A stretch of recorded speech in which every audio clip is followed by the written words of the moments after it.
এখন ভোর ৫টা বাজে এবং আজকে আমার এক্সাম।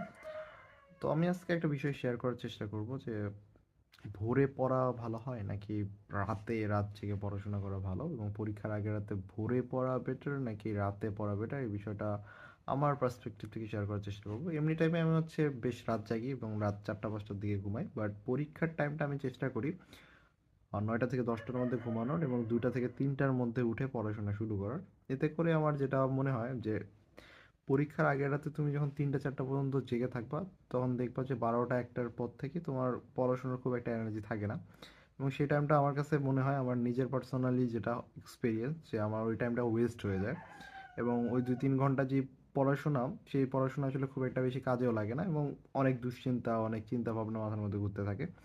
এর থেকে বেটার আমি যে এই কাজটা করি, যে আমি ধরো ১০টার দিক ঘুমায় যাই এবং ১০টার দিক ঘুমে ২টা থেকে ৩টার দিকে ওঠার চেষ্টা করি এবং উঠে একটা ফ্রেশ মাইন্ডে পড়াশোনা করার চেষ্টা করি। এতে করে যেটা হয় যে আমার সারাদিনও এনার্জেটিক থাকে।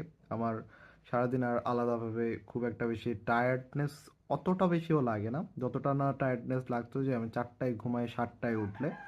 যেহেতু আমার এক্সাম ৯টার দিকে, সো আমাকে অবশ্যই সকালে উঠতে হবে। সো সেইভাবে চিন্তা করে আমি রাতের দিক আগেই ঘুমানোর চেষ্টা করি এবং এটা আমার কাছে মনে হয় যে একটা ভালো রুটিন পরীক্ষার টাইম মেনটেন করার জন্য। তো তুমি নিজের লাইফেও এটা চেষ্টা করতে পারো এবং চেষ্টা করে আমাকে জানাতে পারো যে তোমার আসলে ইমপ্রুভ হচ্ছে কিনা।